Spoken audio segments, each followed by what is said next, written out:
Magandang araw mga ka-farms. So narito naman tayo sa ating tanim na siling panigang.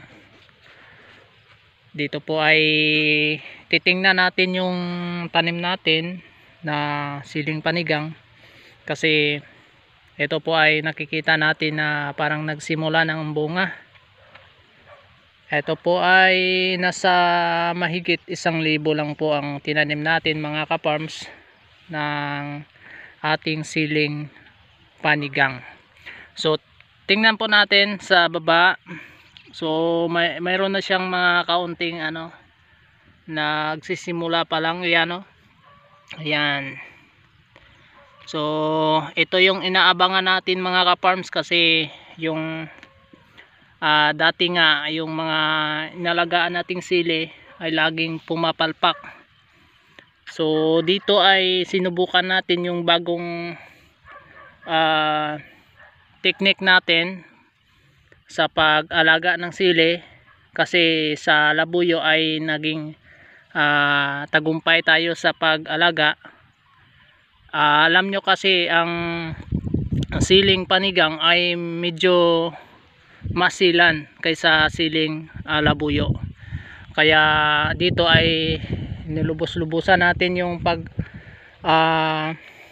pag-alaga nito, dahil po ay ito po ay masyadong masilan at madali lang siyang matatamaan ng mga insekto at lalo na sa fungi. So ito po ay mayroon tayong maintenance nito, na kung sa ganun ay hindi po siya mamamatay. Kasi isa po sa mga importante na dapat nating malaman at dapat nating magawa sa ating alagang sili, yung maiwasan natin yung pagkamatay niya. Kasi sayang naman kapag nagtatanim tayo, akala ko nga dati ay ang pagkamatay ng mga sili habang tumatanda siya ay natural lamang. Pero oo, totoo yun, natural lang yun sa mga tao na kapag hindi mo pa alam yung solusyon. Kasi dati sinasabi ko din na natural lang, pero hindi pala. Mayroon palang solusyon ang sili kapag palaging namamatay. Eto, yan mga ka-farm. So salamat sa Panginoon na kung sa ganon ay may mga bunga na siya. Ayan. So ito ay weekly natin dinidiligan ng pangpaganda ng kanyang tubo, ng kanyang dahon, at ganon din sa kanyang stem, para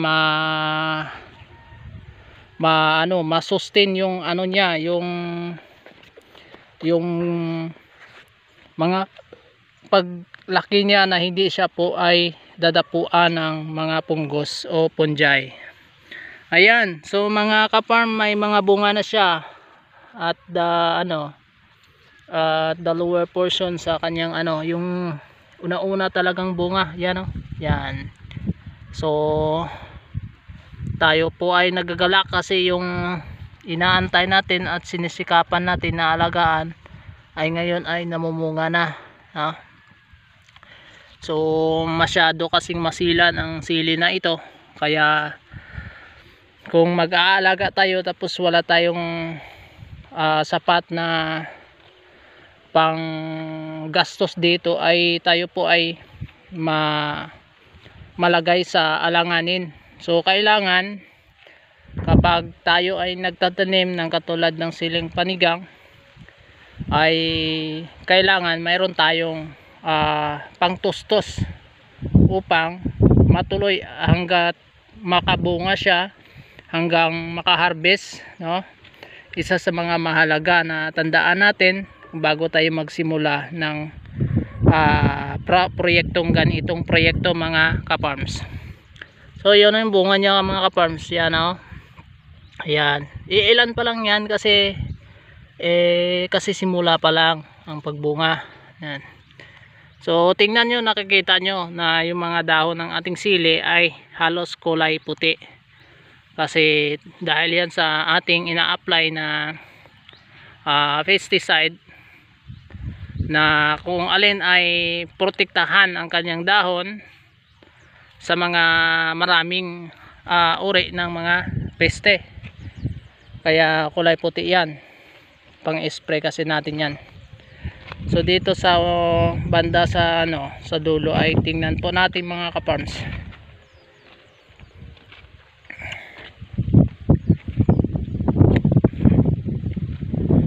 Akala mo masyadong malawak yung taniman natin, ay ito po ay hanggang dyan lang sa may dito banda bago yung poste yan mga ka-farm ay mahigit 1,000 lang po papunta dito. Ilang linya lang ito? 1, 2, 3, 4, 5 na mga 5 lines lang.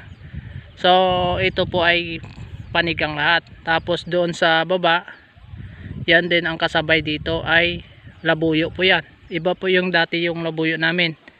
Doon sa kabila papakita ko sa inyo. Ayan o. Ayun, yung labuyo natin. So medyo marami yan, mahigit 2,000 yan kapuno. Dito naman yung labuyo namin dyan mahigit din 1,000. So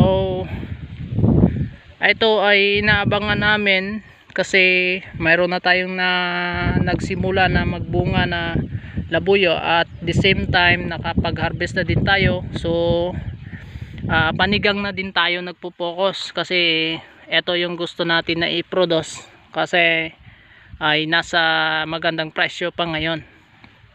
Kaya nilubusan natin ang pag-alaga nito. Yan mga bunga mga ka-farms oh. So maliit pa lang.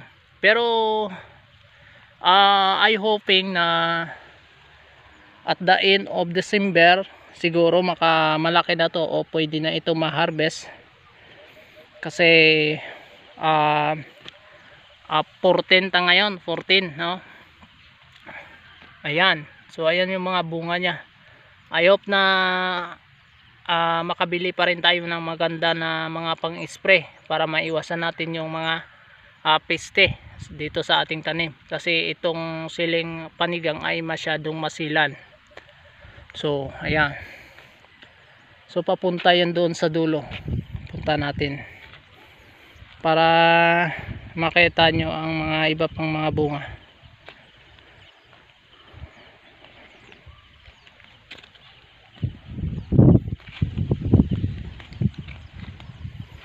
Makita nyo ay masyadong mataba kasi ito po ay ginamitan natin ng pangpataba na yung napakaganda sa lupa at I mean yung napaka epektibo siya para po sa pagpatibay ng ating tanim. Kaya ganyan yung itsura niya. So sa previous video natin sinubukan natin tong inesprehan ng Agrimix. So naging maganda ang kanyang resulta. At the same time inesprehan natin ng Prebaton. Prebaton yun ang last ni inesprey natin. Kaya makikita nyo mga ka-farm, so yung mga dahon niya ay masyadong klaro or clear no? Ayan o, may mga bunga na siya sa baba. At doon sa dulo mayroon din mga malaki dito. Yung mga puno medyo matangkad na ayan. So dito tayo sa dulo, may nakita ako dito na maraming bunga.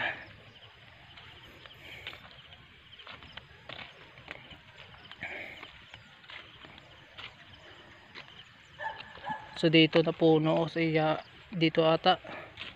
Ito, yun medyo marami ng bunga niya. Saka sa kabila may malaki na nga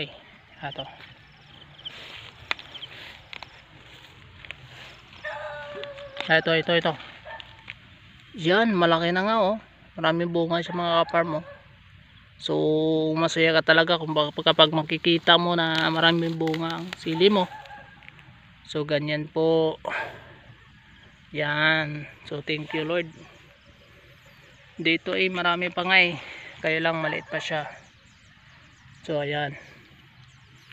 So ang bunga ng ating sili ay nagsimula na po na paglaglagan sa kanyang punuan, hindi sa lupa.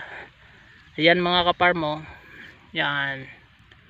So thank you Lord sa mga blessing.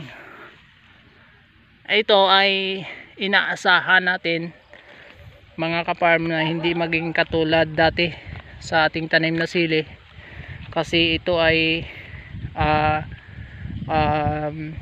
bago yung mga techniques natin na ginamit dito. Kasi kapag magkatulad ng dati na ay inaatake ng mga fungi at namamatay yung mga sili natin, ay hindi po maganda, kasi hindi tayo makabawi, hindi tayo makabawi pag ganyan mga kaparm. So kailangan ay hindi mamamatay yung sili natin, kailangan maiwasan natin yung pagkamatay ng sili natin, kasi sa bawat puno ay malaki pong halaga sa atin yan, kasi malaki po ang ginastos natin bago tayo nakapag pabunga ng ating sili, ganyan po. So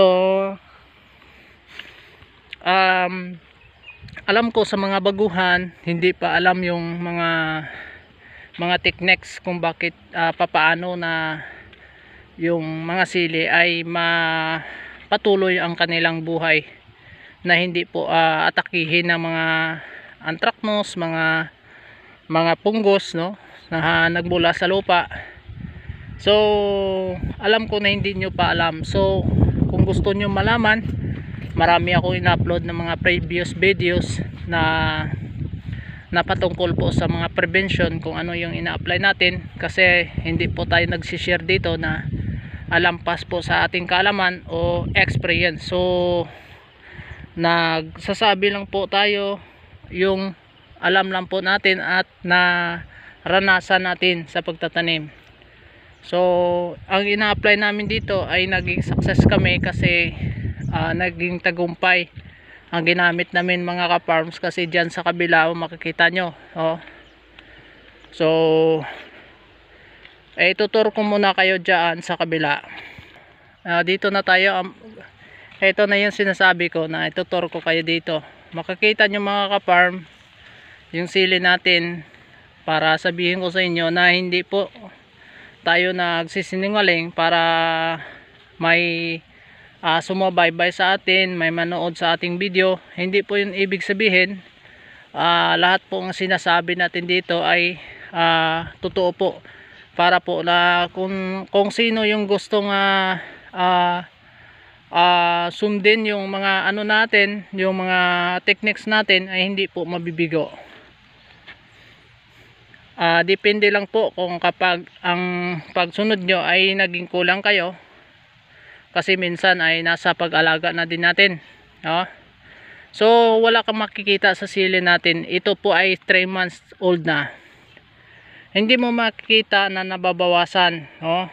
Dati ang sili namin mga ka-farms ay marami talagang namamatay, kahit pagsimula pa lang magbunga, magbulaklak ay namamatay na siya. Pero dito ay makikita mo talaga na halos siksik yung mga dahon niya. At hindi na kami nagpo-pruning nito, para ito po ay upang sumiksik ang dahon at sanga. Ito po ay kusa pong na dumadami yung sanga niya, kaya yun, siksik ang dahon niya. Ganyan po. Hindi po natin makikita na may bunga, pero sa ilalim may mga hinog na po. At nakapagpitas na din tayo dito 2 beses. Yung last na pitas natin, nakakuha tayo ng 30 kilos. Siyempre pangalawa pa lang, kaunti pa lang hinog. Ayan. So ganyan po, bago tayo nag-share dito ng video na patungkol po sa pag-aalaga, ang atin ay makatulong tayo sa kapwa nating mga farmers, na kung saan ay maging mabuti din ang kanilang pa-farm at maging tagumpay din ang kanilang pagtatanim. So yun po ang pakay natin at layunin natin dito sa ating pag-share sa ating munting kaalaman. Ayan po. So as proof sa ating sinasabi dito na mas maganda yung ginamit natin or mga techniques natin o strategies. Yan. So ayan lang po, hanggang dito lang po yung ano natin, yung mga hatid natin na mga payo sa mga katulad din natin na mga ka-farmers. Maraming salamat at God bless.